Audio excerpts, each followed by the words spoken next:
Good evening, everybody, and welcome to another episode of Sunday Night Live with me, Jonny Lipsham, here at Jonny Lipsham Studios in sunny Scotland. And it has been sunny Scotland today, which is terrific. As John Hawk says that the title says May 8th. Well, I have just changed that to the correct date. So it should now say May 23rd. If it doesn't say that at year end, please refresh the browser page and it should update and it should have the correct date because I have now fixed that. So that was a good spot though. Anyway, hope everyone is doing well. I'm doing actually pretty darn good, I'll have to say. It's been a great weekend and the end of a relatively peaceful week, not too busy, not too crazy, but yeah, a good week had by everybody. And we took delivery of a brand new sofa on Friday to replace the one that we've had for the last 16 years.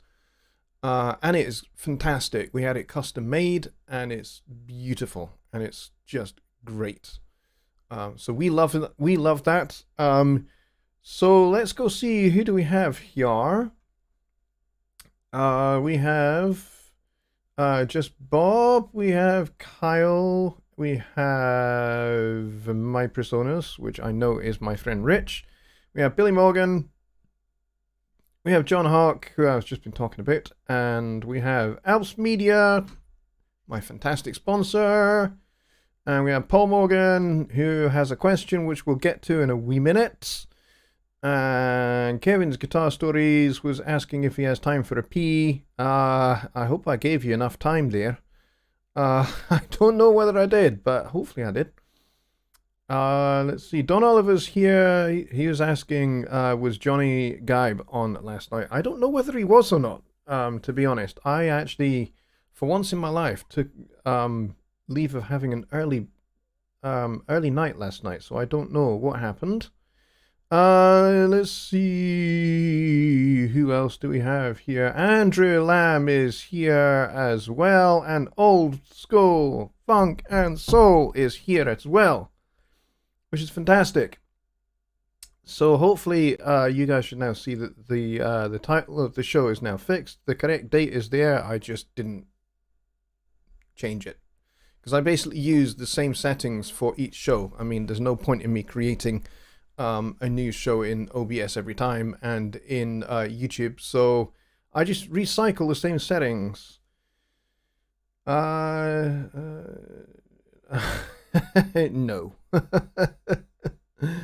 Awesome. Oh, there you go. Johnny Gibe did an 8 p.m. Central Daylight Time Personas meetup, but no midnight show. Okay, cool. There we go. That answers that question as to what Johnny was up to last night. All right, let's we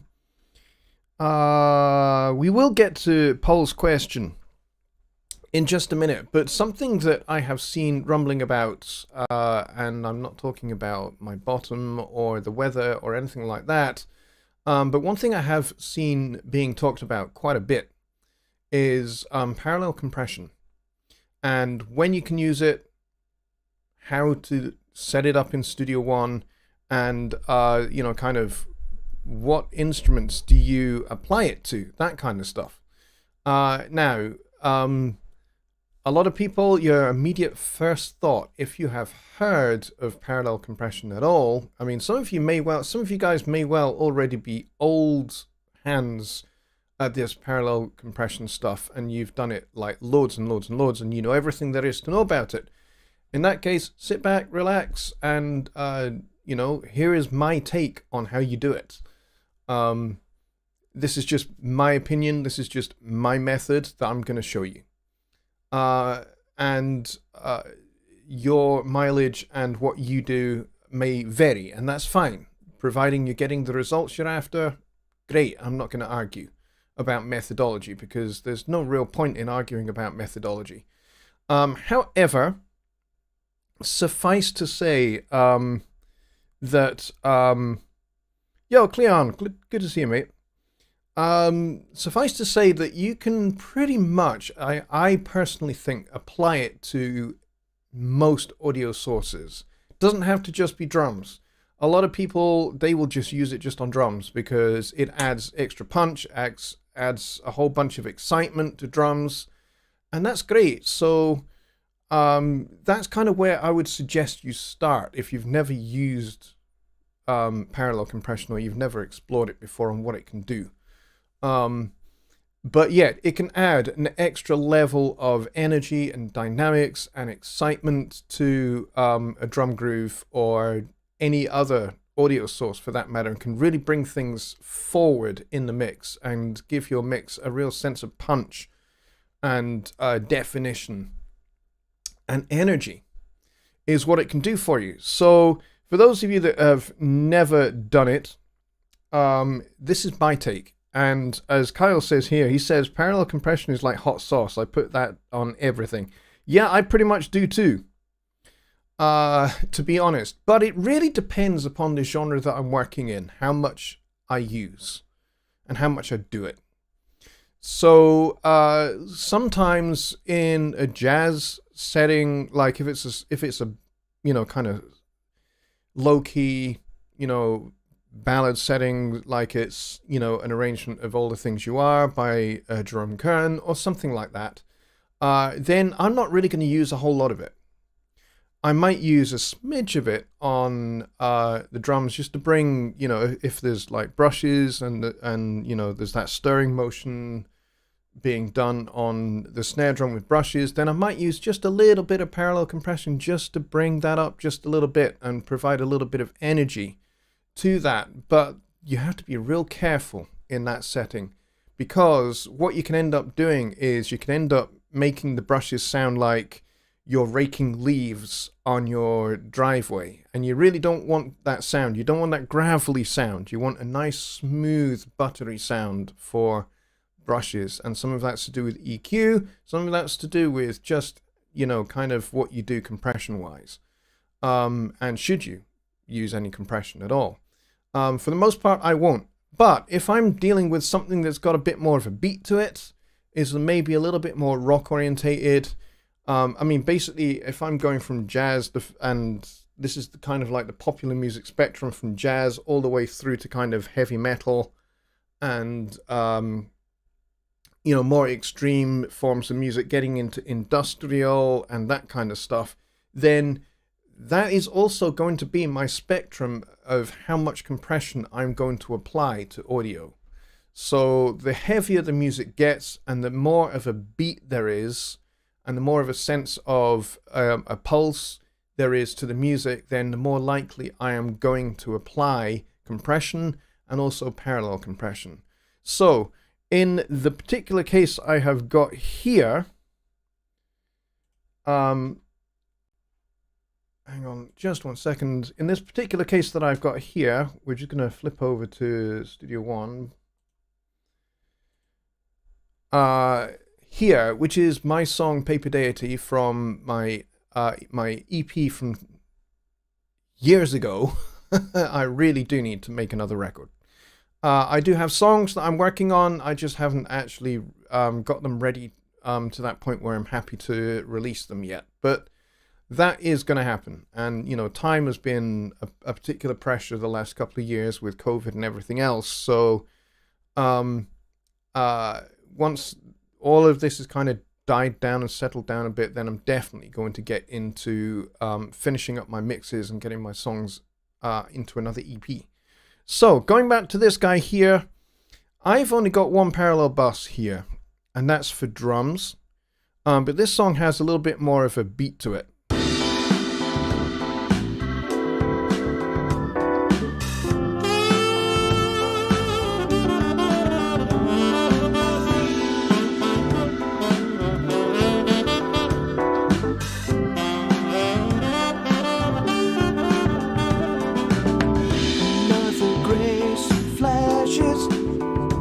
So there's much more of a groove to this. It's a little bit more rock orientated, but there's plenty of kind of jazz harmony and stuff going on.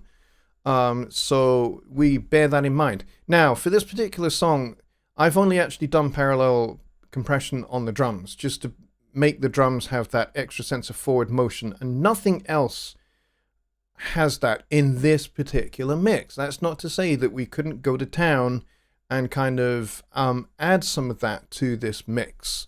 But that's not what I did when I originally mixed this song. When I originally mixed this song, I just did some parallel compression to the drums, and that was it.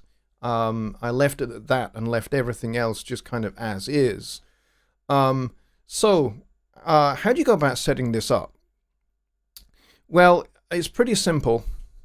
The first thing you need to do is right-click anywhere here and choose Add Bus Channel. Don't choose this one, Add Bus for Selected Channels, because that creates the routing. You don't want to do that just yet. You can do in a wee bit, but to start with, you just start with Add Bus Channel. And then that creates this guy here. And I've labeled this P-Bass because to demonstrate this, I'm going to do some parallel compression on this bass track. What we're going to do is I'm going to show you what I did with the drums, and then I'll show you how to set it up. So what we have here is we have a pre-fader send to this brown P drums here. There is a long convoluted reason why all of my parallel compression buses are brown. Because I like to squash the out of them. So that's why they're brown. So I think you get the idea. So, and then you put a compressor on the bus. And then this is where you can kind of go to town and actually have some fun. First thing I recommend you do is once you've set up your parallel bus, let's just get this guy out of the way.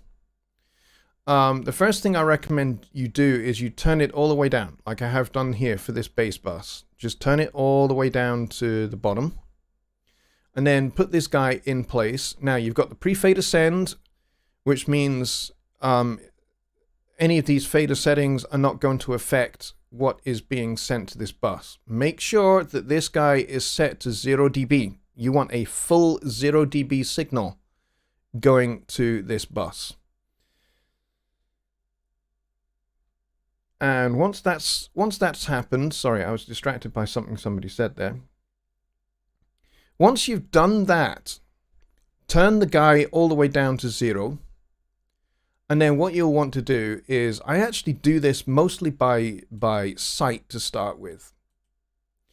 And then you will just want to, I don't know if you guys are familiar with this particular plugin. This is the MJUC from Klanghelm. Klanghelm is a one-man operation in Germany, and he makes a bunch of really awesome plugins. This guy is no exception. It's extremely cheap price-wise, and you essentially get 3 compressors for the price of 1. And I'm using the Mark II here. You get Mark 1, Mark 2, Mark 3, and it basically goes from vintage through to something that's a little bit more modern. And then you want to open up this panel at the bottom.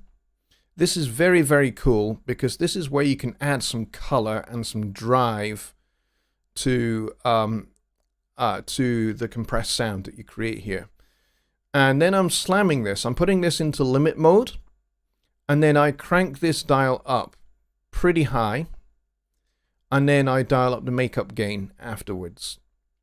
But as you will see, I'm absolutely slamming this. Let's set this back up on the start of the verse.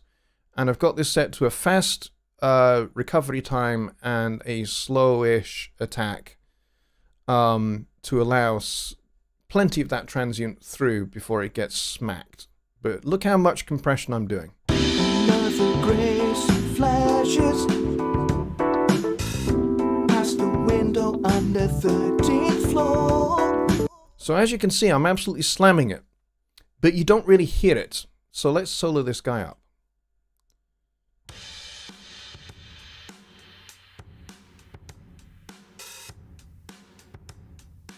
That's what it sounds like. On its own, it doesn't sound particularly pleasant.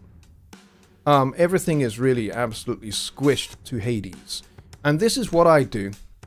Particularly with drums, I like a slow attack and a fast release time. And then I make up at least some of the gain. And then in this drive stage here, I'm adding a little bit of drive. Not a whole lot, just a little bit. And then I have this set to fully wet. And then that's pretty much it. That's pretty much it on the compression. And then I just play the track, and then I just start to turn this guy up.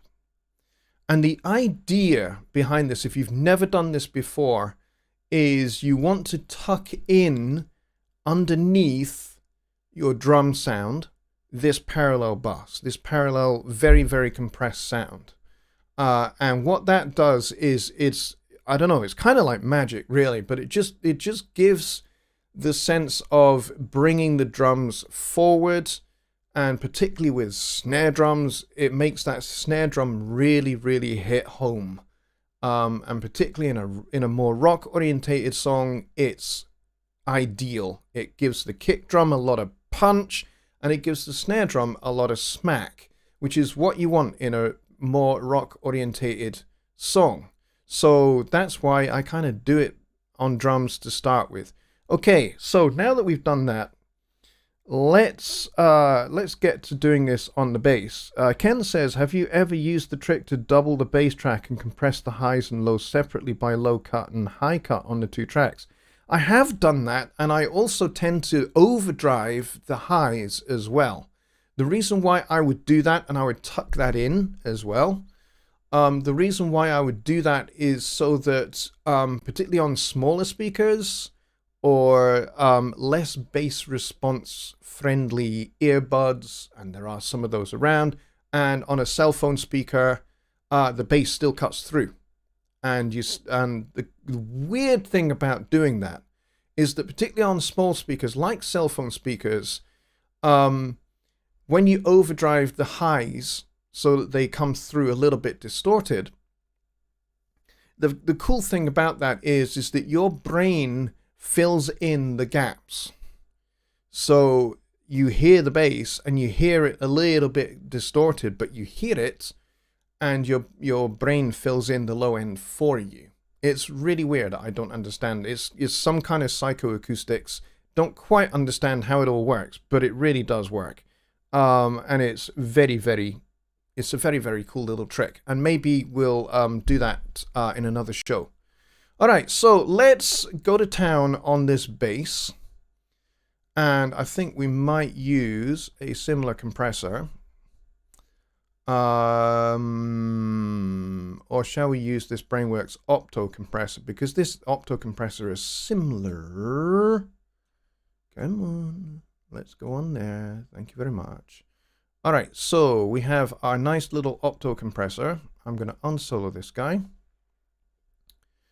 And what I am going to do is I'm going to solo up the bass bus. And I'm also going to solo up this track here. And we're going to start getting to work on this. So let's go back to the verse.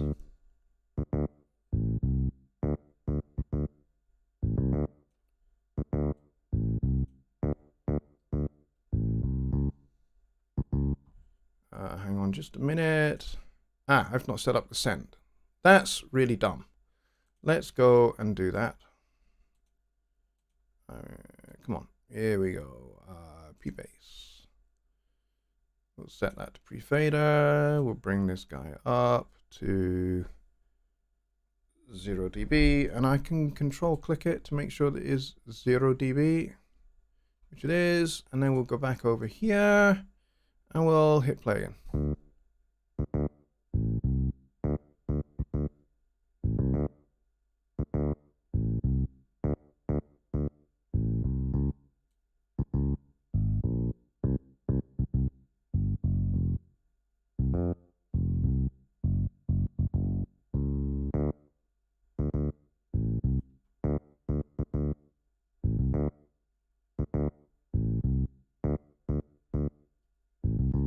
Alrighty. Now, let's just solo up this by itself, and we'll see what it sounds like. Okay, what's going on here?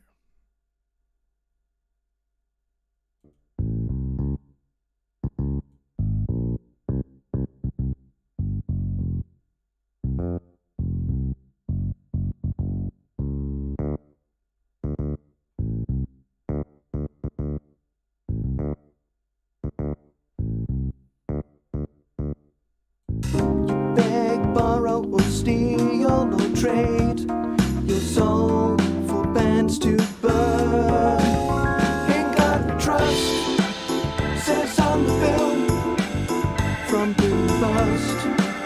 Make it a thrill. Make them steal your life.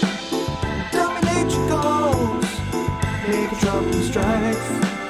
Seek another soul. This little paper deity.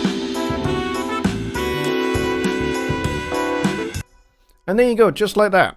I've dialed it in. Now, Billy Morgan says just use preset 7. Yes, I could just use preset 7. I could use any preset I want. But I prefer to dial in what I like to hear.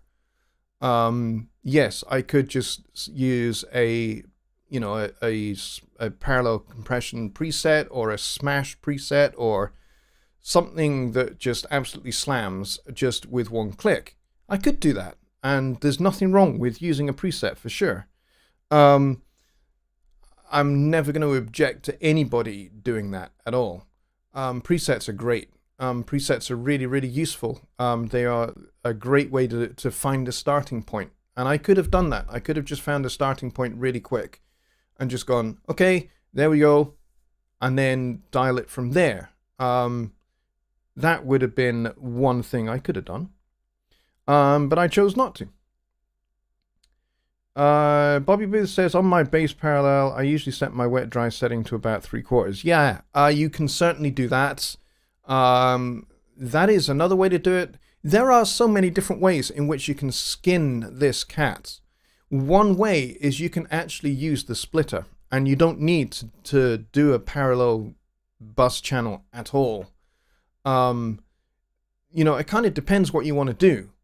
Like, going back to what somebody was saying earlier about, splitting the bass track into two, so you have a low bass channel and a high bass channel, where you can bus those two together to make your bass bus, and you can process the two together, so you blend the two sounds together, and then you can do the parallel pre-fade ascend to your parallel bus, and then you can parallel compress the whole thing and just get a combination of the two.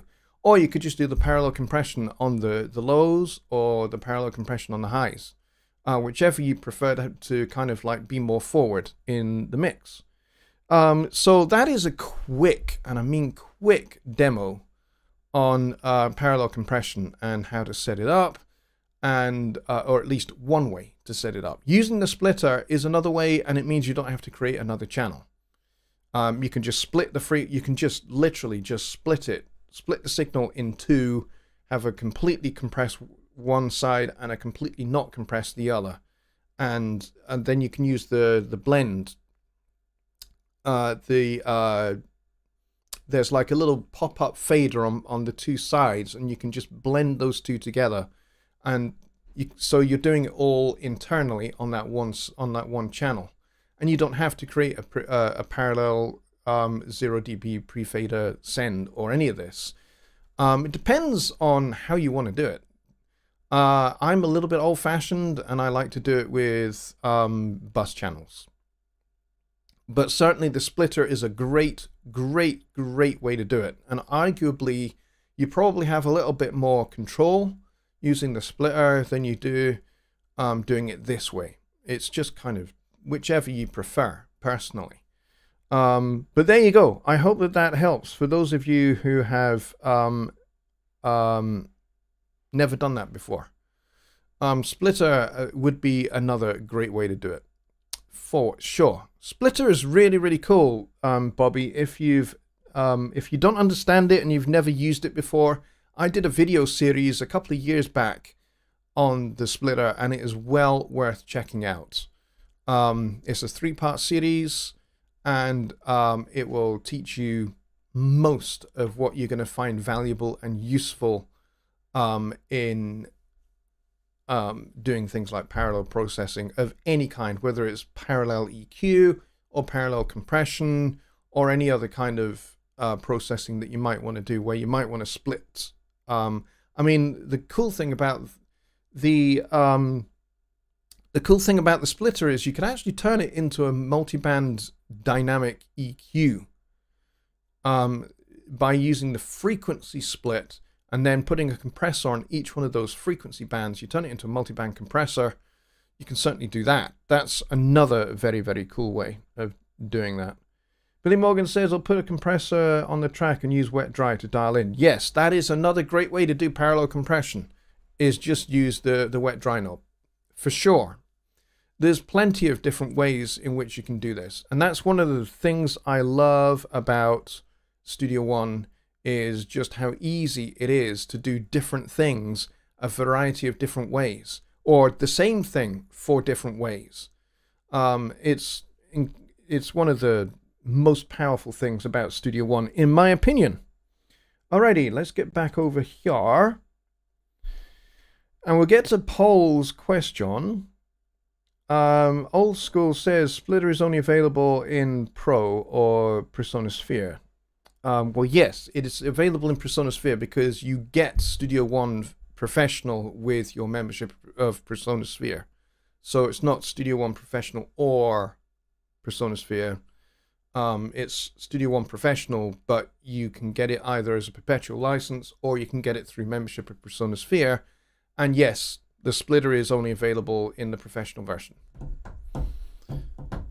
But if enough people ask, if enough people put in a feature request, it might be made available in the artist version. Who knows?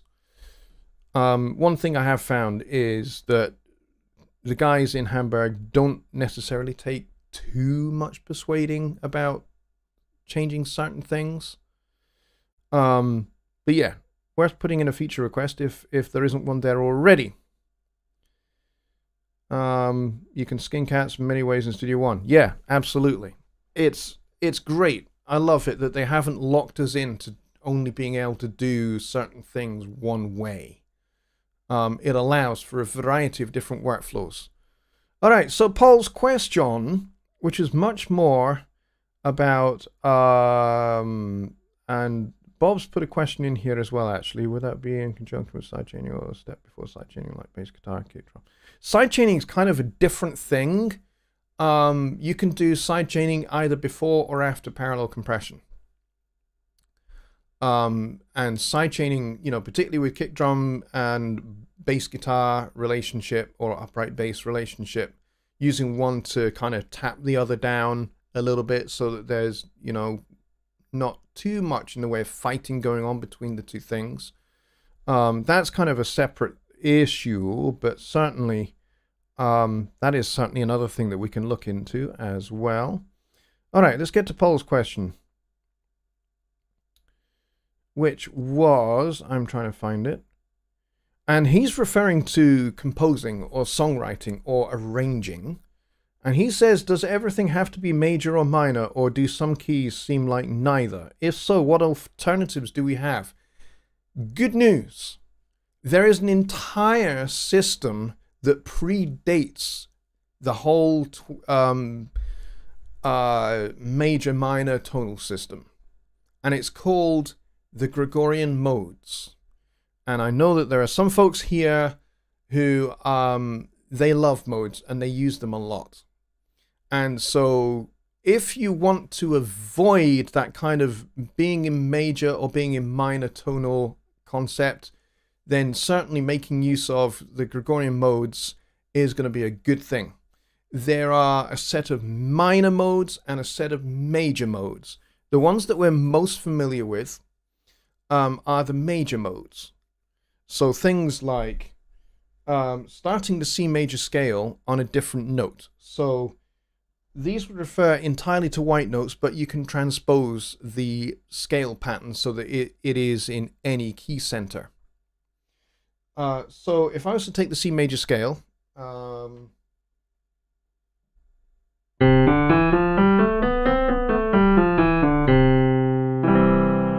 I was to take that C major scale, but start it upper tone on D, you get a completely different sound. Kind of sounds a little bit minor because you've got that minor third there. But you've got this major third here. And then you've got this flat 7, so it kind of goes a little bit minor again. But the cool thing about these different modes, that's called the Dorian mode. And then you've got this one, which sounds a little weird.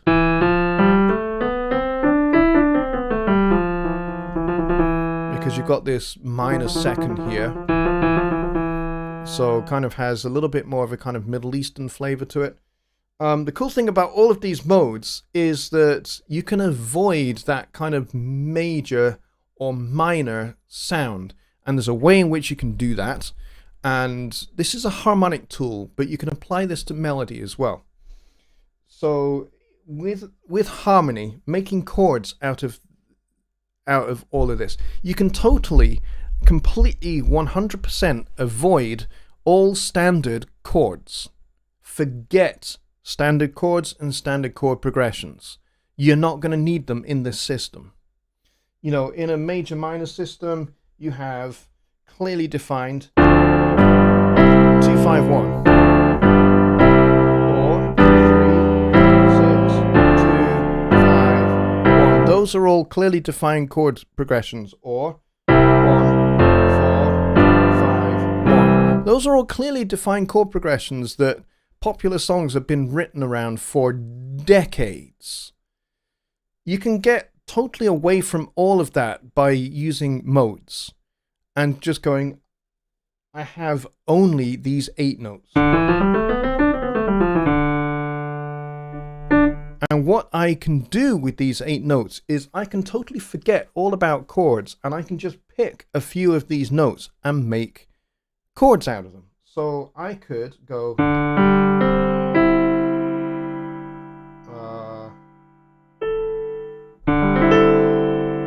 and then I could take this little stack here, and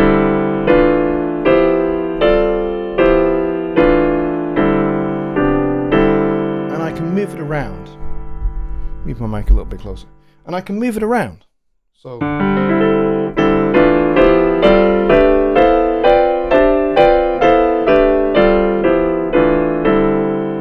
and that's my scale just based on this little stack. So I've built a stack of fourths, D, G, C, and then a major third on the top, and then a fifth on the top of that.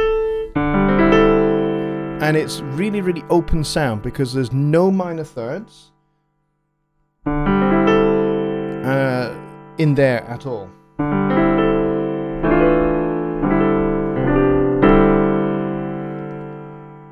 So if I was to go,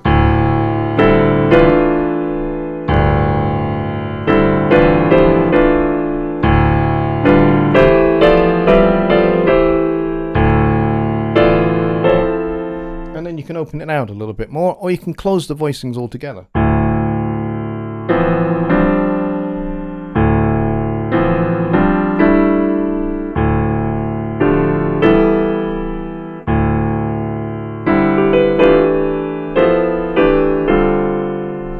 And you can have all kinds of fun just with that scale. And then you can go, okay, my A section is going to be using that scale,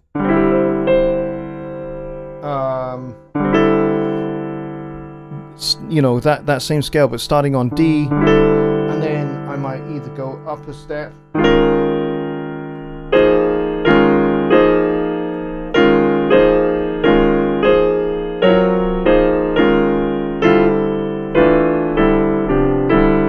then I can go back down, or I can take it, you know, somewhere completely different. I could go to a different mode for my next section of my song.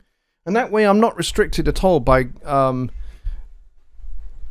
any particular preconceived set of chord changes or anything like that. I can do pretty much exactly what I want, what sounds good to my ear, and I don't have to worry about major or minor or anything like that. So modes are definitely your answer. Like I said, there are major modes, which are much more commonplace in popular music than minor modes.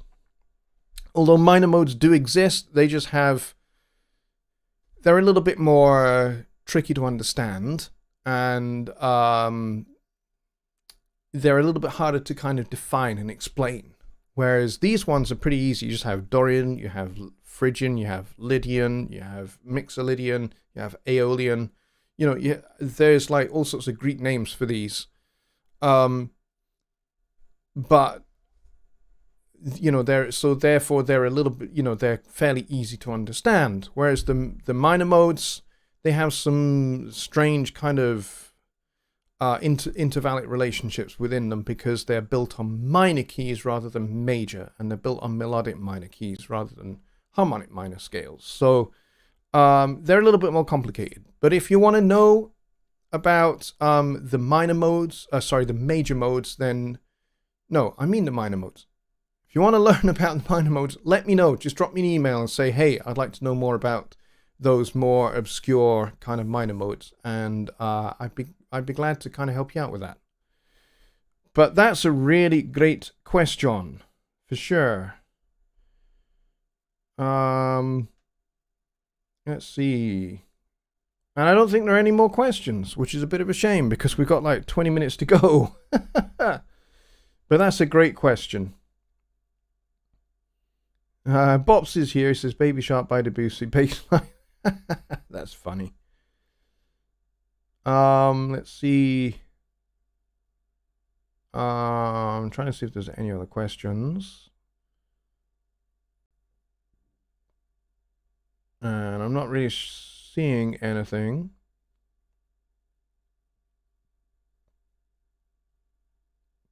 Just Bob says, did you make casts for your backside for the perfect fit while sitting on a new couch? No, we didn't do that. But what we got was a sofa bed, custom made sofa bed by a company here in the UK called Sofology, and it is ridiculously comfortable. It has got to be the most comfortable sofa I have ever sat on. We haven't quite tried the sofa bed aspect of it out yet. We probably will do fairly soon, just to see what it's like, see how comfortable it is to sleep on. But the idea is that we'll be able to have guests and they can sleep on the sofa bed in our lounge, and that would be pretty awesome for them. So yeah, it's a fantastic sofa and not very cheap. Just Bob says, internet been dropping out for the whole show. Oh dear, I'm so sorry to hear that. We'll watch the replay. Have a great night. Thanks for all that you do. Well, you're very welcome, and I'm sorry that you've been having some issues there. Ken says that he would be very interested in the minor modes.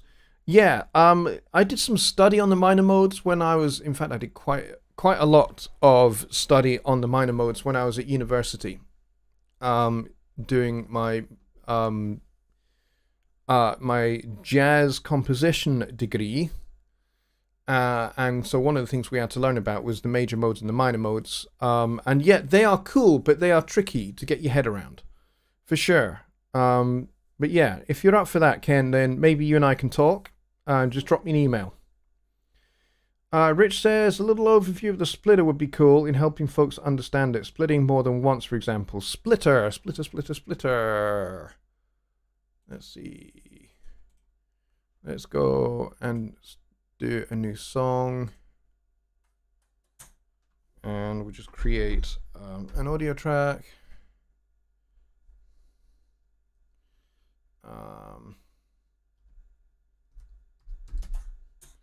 I've created 5 tracks. I didn't mean to create 5, but there we go. Alrighty, so splitter. Let's go and open the mixer. Here we go. We'll close that. We don't need the instrument rack because these are audio. We'll expand these just a little bit. So the splitter. Let's go find that splitter. Now, the splitter used to be kind of something that you had to kind of dig to get to, whereas now it is just a plugin. If I can find it, here it is. So I can just go and add this effect on here, and what it does is it this immediately splits the signal into 2, and then it's like a circuit diagram. And then it recombines it. So in here, I can put different plugins. So for example, I could put a rotor on this side here, and I could put some distortion on the other side. Or I could put all of this on one side and have the other side completely unaffected. So if I was to, you're not going to hear this very easily. But let's see, can I set this going? Let's go and do something like this, and maybe slam it on the fast setting. I don't know how well this is coming through, but we'll see. Maybe I need to put my headphones on, that might help, so I can hear if this is having much of an effect. Let's see. If I mute my speakers, is this having much of an effect? Yeah, it is actually. Then if I go over to the distortion and increase some of the drive, there we go. Now you can hear that. You can also hear the hum.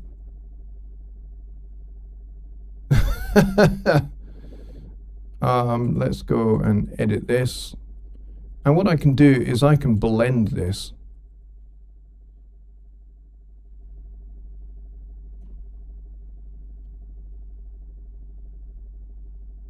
I can blend this so that this is not quite so loud. And you've got like a bit of a little bit of a hint of this, and then you've got the dry signal on this side. And as soon as I mute that, that all goes away, and I'm just muting one side. There we go. It definitely is. Yeah. Okay. So now you can hear it a little bit more again. If I just turn that back up a little bit. There we go.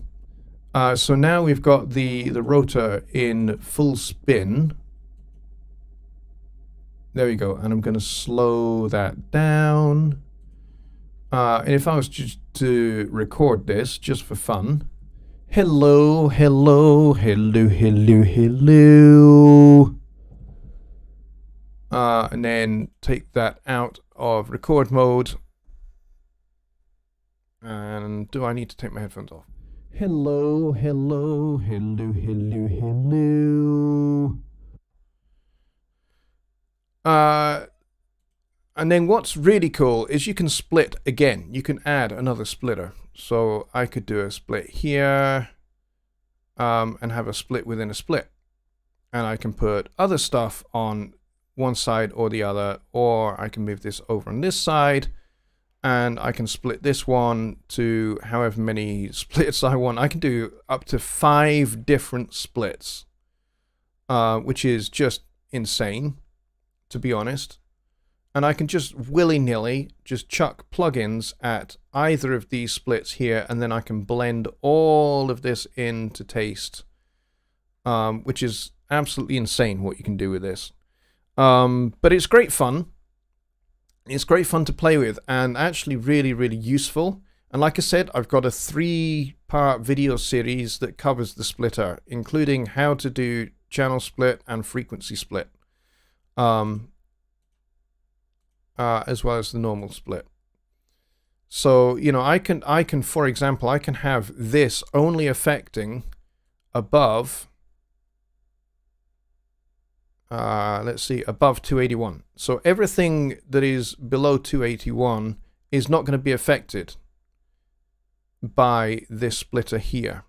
So everything above 281 Hertz is going to go through this side, and everything below 281 is going to go through this side, and then get combined in the middle. So if I wanted to really slam and compress and distort the low end of a bass or something like that, then I can do that here. And then this side will be uncompressed, and this side will only be anything below 281. So basically anything above 281 will get affected, anything below 281 won't be in this particular setup. And you can split splits as well, which is awesome. So you can have up to 5 splits, which is pretty amazing. I don't really use this, I'll admit, very much practically. But this is definitely a way in which you can do parallel processing, which is kind of this more traditional setup that I'm showing here. But yeah, it's pretty cool. Pretty cool, pretty freaky. And you can have lots of fun with it, and you can get very, very creative. But yeah, go check out my little video series. You'll find it in my mixing tips series. I think that's where I put it. But yeah, go check that out. I'm going to remove that. And I'm going to close that. And then there we are. Sorted.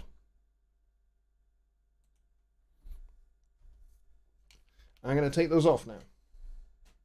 I only put those on because I wanted to make sure I could hear that rotor. But yeah, loads of fun. But that was a good suggestion. Does Studio One now support a splitter into various effects as in a chain? Kinda, in kind of what I've just shown you there. But in terms of actually doing like parallel chains, that could get messy pretty quickly. It's not impossible. Probably could be done, I would think. But yeah. Bit more of a complex question than kind of we have time allowed for here, because we've only got 8 minutes left, I'm afraid.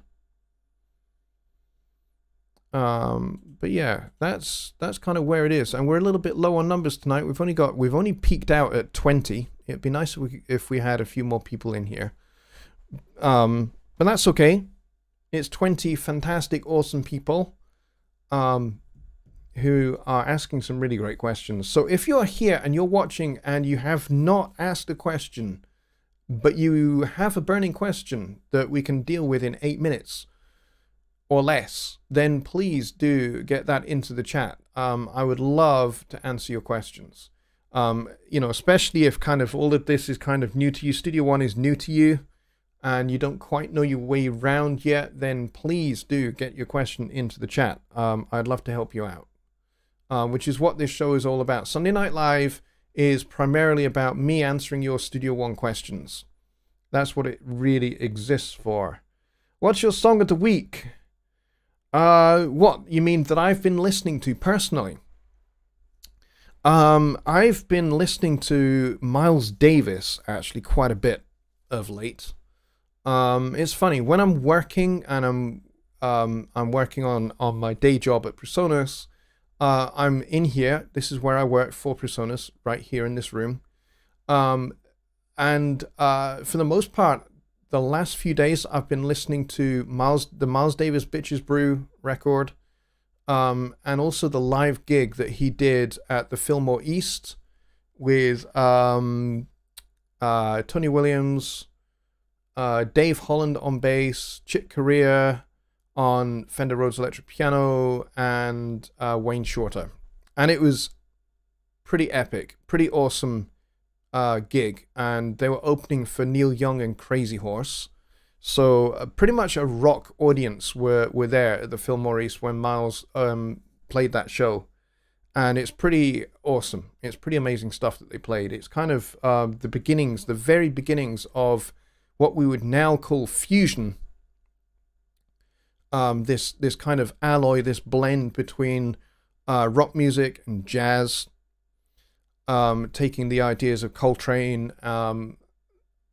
and ideas from, rock and roll and, electric guitars and electrified instruments, bringing those kind of things together. And that's kind of where Miles was at that point. So whilst I've been working, I've been listening to those. But then at bedtime, when I'm in beginning to just settle down and chill out in bed, I've been listening to Alan Holdsworth, the British fusion guitarist. I have been a fan of his for many, many years, since maybe the early 1990s. And so I've been listening a lot to a record he made in 2000, so 22 years ago, called The 16 Men of Tain. With Gary Novak on drums, and I'm trying to think who the bass player is, and I can't think who the bass player is off the top of my head. But it's a great record. Really, really, he had some amazing harmonic and improvisational ideas that nobody else, I don't think it has really touched, to be honest.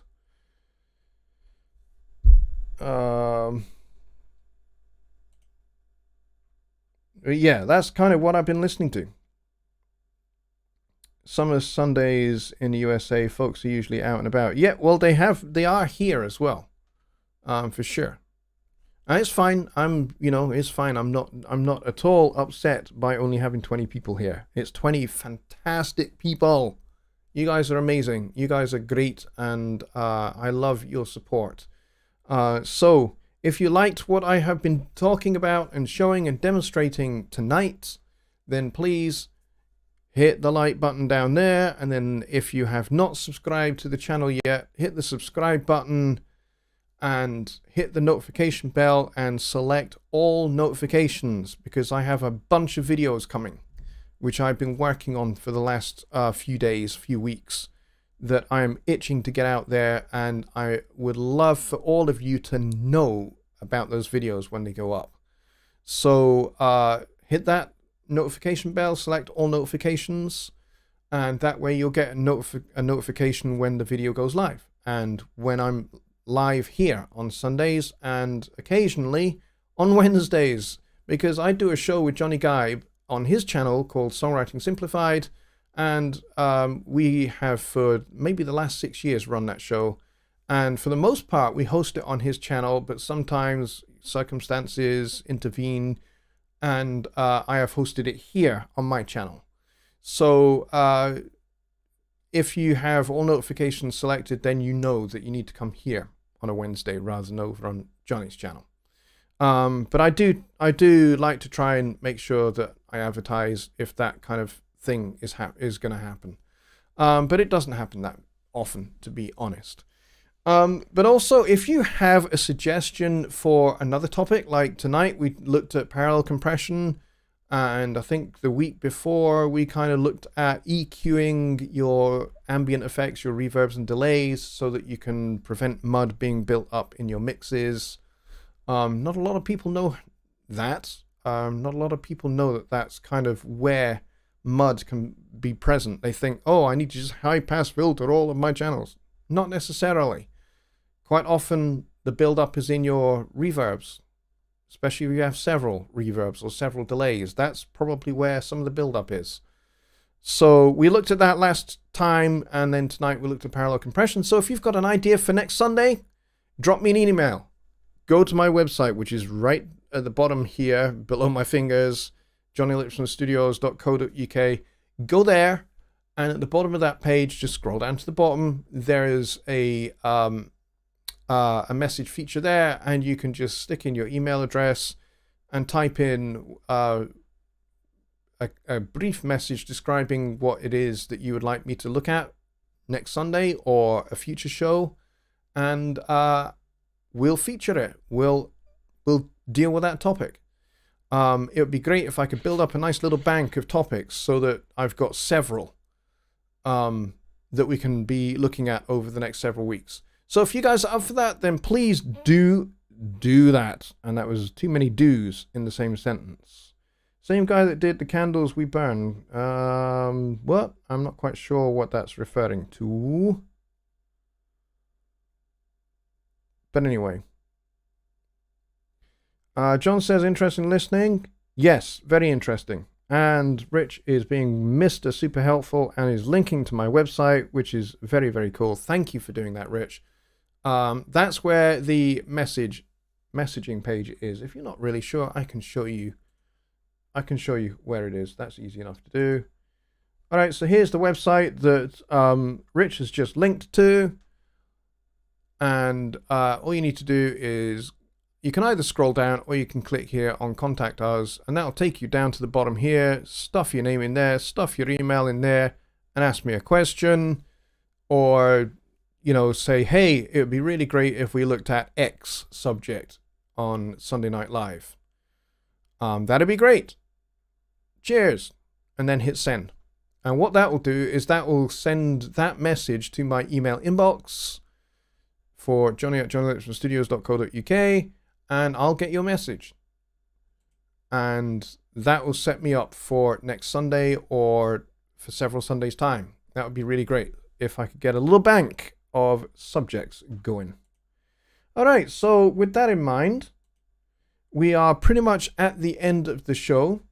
Thanks very much, everybody, for coming and watching. And thank you very much for those that have been in the chat and have been participating there and have asked questions and have made comments. You guys are the best. You guys rock. And that was very cheesy, sticking my thumbs up. The link takes you straight to the contact session, so no need to scroll down. It couldn't be easier. Absolutely. Yep, just click on Contact Us and it'll just go whoop, as I demonstrated. And unfortunately, it doesn't make that sound, though. Maybe I should talk to my webmaster and say, hey, let's have that sound. So that it does that. All right, so other than that, folks, I'm going to wish you all a very, very pleasant evening. And I will see you all on Wednesday for Songwriting Simplified over on Jonny's channel, which is the Home Studio Trainer YouTube channel. If you're not subscribed there, go and do that now. Hit the notification bell as well so you get notification about the show. And other than that, all I have to say is good night.